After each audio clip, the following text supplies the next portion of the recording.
Muito obrigado, Sra. Presidente. Começar por cumprimentá-la a si, cumprimentar a senhoras e senhores deputados.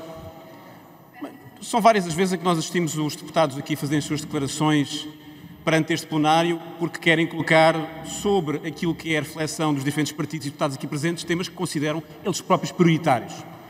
E, senhoras e senhores deputados, nós há 3 dias atrás celebramos o dia 1 de maio.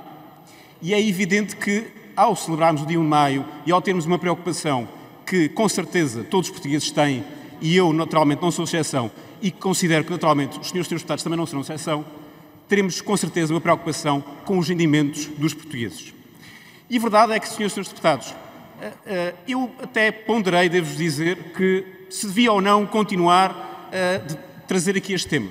Mas, face àquilo que foram os recentes acontecimentos, achei que devia, inclusive, sublinhar este tema da dificuldade dos rendimentos portugueses, porque são várias as vezes em que nós debatemos aqui o direito à habitação, várias vezes nós debatemos aqui o direito a constituir família, várias vezes nós debatemos aqui, inclusive, a capacidade, hoje em dia, de conseguir pôr comida na mesa. A dificuldade de vários portugueses pôr comida na mesa.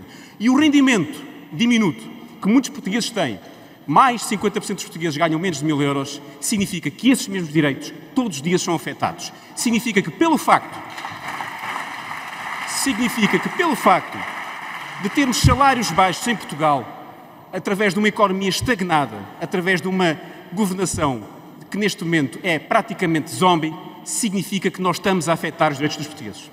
E foi com estupefação que nós assistimos a 1 de maio que foi completamente apagado da agenda política do Governo.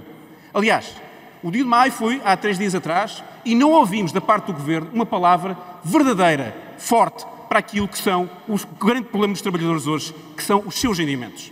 O que nós, inclusive, até assistimos foi, antes do dia 1 de maio, escarrapachado, se me permitem a expressão, senhores deputados, num semanário, no Expresso, o Sr. Primeiro-Ministro a dizer que era candidato caso houvesse eleições. Esta foi a principal mensagem que o Partido Socialista e o Sr. Primeiro-Ministro quis transmitir aos trabalhadores portugueses. É muito diferente da mensagem que nós assistimos de Pedro Passos Coelho quando era Ministro e dizia que se lixem as eleições, primeiro venha Portugal. Este Primeiro-Ministro o que faz perante os problemas é pedir eleições.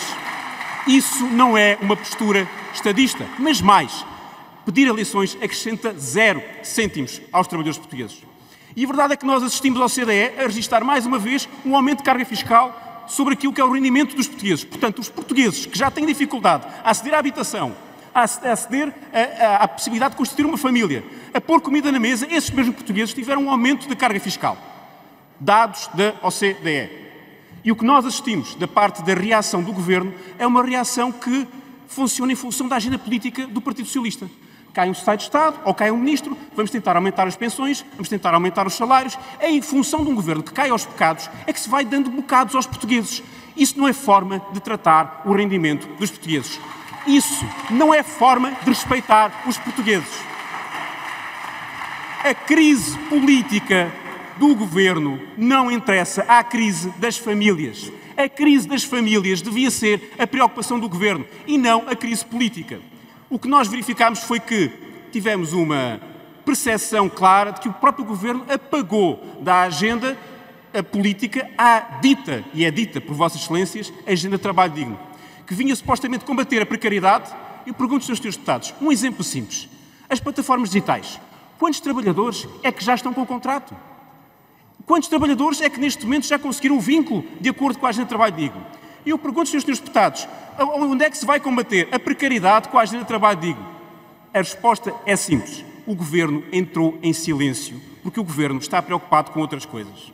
E o Governo devia ter esta preocupação de, no mínimo dos mínimos, ter conduzido um processo da agenda de trabalho digno bem diferente da forma como conduziu, a ultrapassar por completo aquilo que é a necessidade de envolver a concertação social.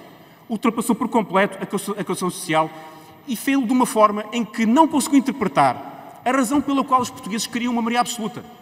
Os portugueses querem uma maioria absoluta porque querem que ela tenha uma utilidade, não é porque querem que ela tenha uma demonstração de força. Demonstrar força com maioria absoluta não é isso que os portugueses querem. E os senhores demonstraram força para com os empresários e disseram que esta lei era para impor. E os empresários responderam-nos contestando esta lei. Os senhores quiseram impor esta lei aos trabalhadores e eles disseram que a lei não era boa e os senhores quiseram impor a lei. O Partido Socialista e o Governo não são quem cria um emprego neste país. O Partido Socialista e o Governo não são donos das carreiras. As carreiras pertencem aos trabalhadores. E quem cria emprego são as empresas. E os senhores fizeram uma lei como se o Governo fosse dono de tudo. É a pior forma de dar qualquer tipo de utilidade à maioria absoluta. É só uma forma de mostrar força.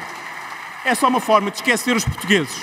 E, portanto, senhores e senhores deputados, eu hoje não podia deixar de vir aqui referir que os rendimentos dos portugueses sofrem uma situação terrível. E não é por andarem aqui a dar bocadinho ali e bocadinho lá que vão realmente conseguir ter uma política que consiga fazer subir os rendimentos dos trabalhadores e daqueles que já trabalharam, também dos pensionistas.